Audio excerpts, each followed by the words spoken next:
It may seem incredible, but it is true. The world in which we live is a world of imagination. In fact, life itself is an activity of imagining. All that we behold, though it appears without, it is within, in our imagination, of which this world of mortality is but a shadow. Nothing appears or continues in being by a power of its own. Events happen because comparatively stable imaginal activities created them, and they continue in being only as long as they receive such support. Therefore, the secret of imagining is the greatest of all problems, to the solution of which everyone should aspire. For supreme power, supreme wisdom, and supreme joy lie in the solution of this great mystery. When man solves the mystery of imagining, he will have discovered the secret of causation, and that is, imagining creates reality. Divine imagining and human imagining are not two powers at all, but one. The valid distinction which exists between them lies not in the substance with which they operate, but in the degree of intensity of the operant power itself. Acting at high tension, an imaginal act is an immediate objective fact. Keyed low, an imaginal act is realized in a time process. Human history, with its forms of governments, its revolutions, its wars, and in fact the rise and fall of nations, could be written in terms of the imaginal activities of men and women. All imaginative men and women are forever casting forth enchantments, and all passive men and women who have no powerful, imaginative lives are continually passing under the spell of their power.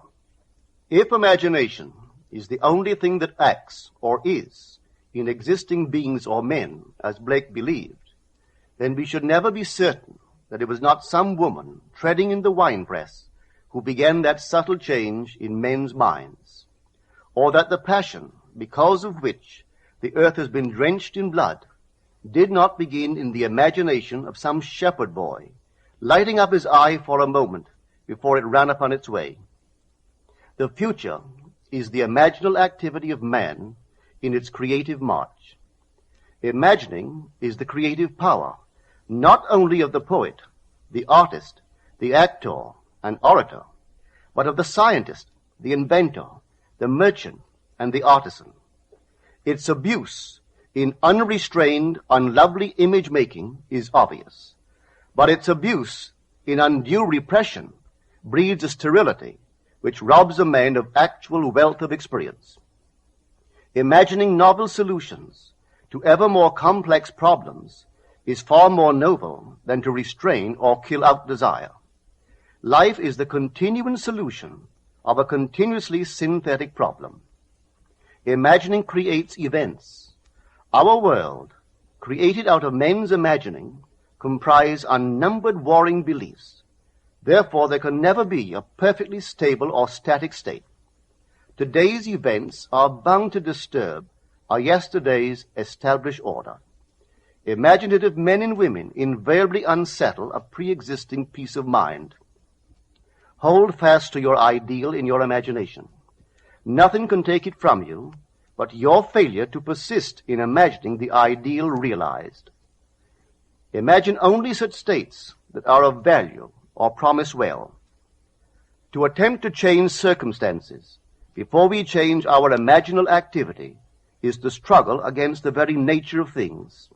There can be no outer change until there is first an imaginal change. Everything we do, unaccompanied by an imaginal change, is but futile readjustment of surfaces. Imagining the wish fulfilled brings about a union with that state, and during that union we behave in keeping with our imaginal change. This shows us that an imaginal change will result in a change of behavior. However, our ordinary imaginal alterations, as we pass from one state to another, are not transformations, because each of them is so rapidly succeeded by another in the reverse direction. But whenever one state grows so stable as to become our constant mood, our habitual attitude, then that habitual state defines our character and is a true transformation. Now let me call your attention to the design on the cover of this record.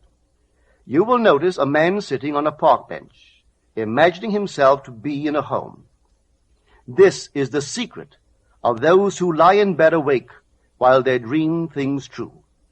They know how to live in their own dream house until, in fact, they do. Man, through the medium of a controlled waking dream, can predetermine his future. That imaginal activity of living in the feeling of the wish fulfilled leads man across a bridge of incident to the fulfillment of the dream. If we live in the dream, thinking from it and not of it, then the creative power of imagining will answer our adventurous fancy, and the wish fulfilled will break in upon us and take us unawares. Man is all imagination. Therefore, a man must be where he is in imagination, for his imagination is himself. To realize that imagination is not something tied to the senses or enclosed within the spatial boundary of the body is most important. Although man moves about in space by movement of his physical body, he need not be so restricted. He can move by a change in what he is aware of. However real the scene on which sight rests, man can gaze on one never before witnessed. He can always remove the mountain if it upsets his concept of what life ought to be.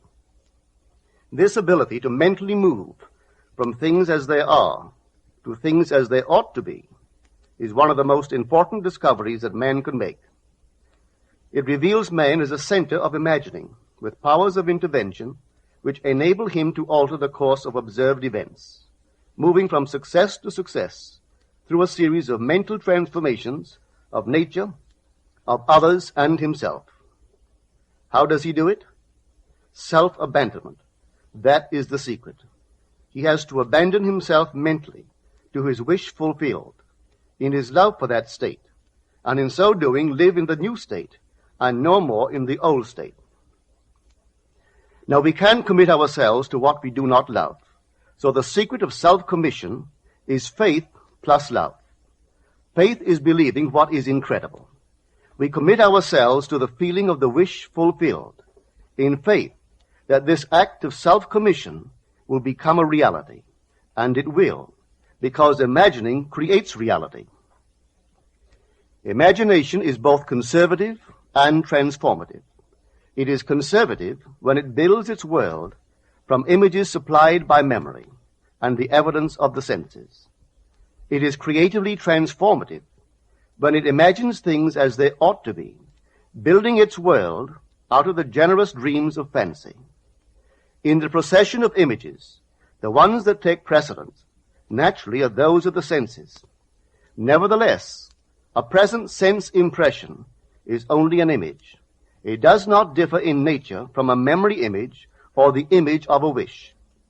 What makes a present sense impression so objectively real is the individual's imagination functioning in it and thinking from it, whereas in a memory image or a wish, the individual's imagination is not functioning in it and thinking from it, but is functioning out of it and thinking of it. If the individual would enter into the image in his imagination, as the design on the cover of this record suggests, then would he know what it is to be creatively transformative. Then would he realize his wish, and then he would be happy. Every image can be embodied, but unless man himself enters the image and thinks from it, it is incapable of birth. Therefore it is the height of folly to expect the wish to be realized by the mere passage of time. That which requires imaginative occupancy to produce its effect obviously cannot be effected without such occupancy. We cannot be in one image and not suffer the consequences of not being in another. Imagination is spiritual sensation. Enter the image of the wish fulfilled, then give it sensory vividness and tones of reality by mentally acting as you would act were it a physical fact. Now, this is what I mean by spiritual sensation. Imagine that you are holding a rose in your hand. Smell it. Do you detect the odor of roses? Well, if the rose is not here, why is its fragrance in the air? Through spiritual sensation, that is, through imaginal sight, sound, scent, taste, and touch, man can give to the image sensory vividness. If he does, all things will conspire to aid his harvesting. And on reflection, he will see how subtle were the threads that led to his goal. He could never have devised the means which his imaginal activity used to fulfill itself. If man longs to escape from his present sense fixation, to transform his present life into a dream of what might well be, he has but to imagine that he is already what he wants to be, and then feel the way he would expect to feel under such circumstances. Let him, like the make-believe of a child who is remaking the world after its own heart, create his world out of pure dreams of fancy. Let him mentally enter into his dream. Let him mentally do what he would actually do were it physically true. He will discover that dreams are realized not by the rich, but by the imaginative. Nothing stands between man and the fulfillment of his dreams but facts, and facts are the creations of imagining. If man changes his imagining, he will change the facts. Man and his past are one continuous structure. This structure contains all of the facts which have been conserved and still operate below the threshold of his surface mind. For him, it is merely history. For him, it seems unalterable, a dead and permanently fixed past. But for itself, it is living. It is part of the living age. We cannot leave behind us the mistakes of our past, for nothing disappears. Everything that has been is still in existence. The past still exists, and it gives and still gives its results. Man must go back in memory, seek for and destroy the causes of evil, however far back they lie. This going into the past and replaying a scene of the past in imagination as it ought to have been played the first time, I call revision. And revision results in repeal. Changing our lives means changing the past. The causes of the present evil are the unrevised scenes of the past. The past and the present form the whole structure of man. It is carrying all of its contents with it. Any alteration of content will result in an alteration in the present and future.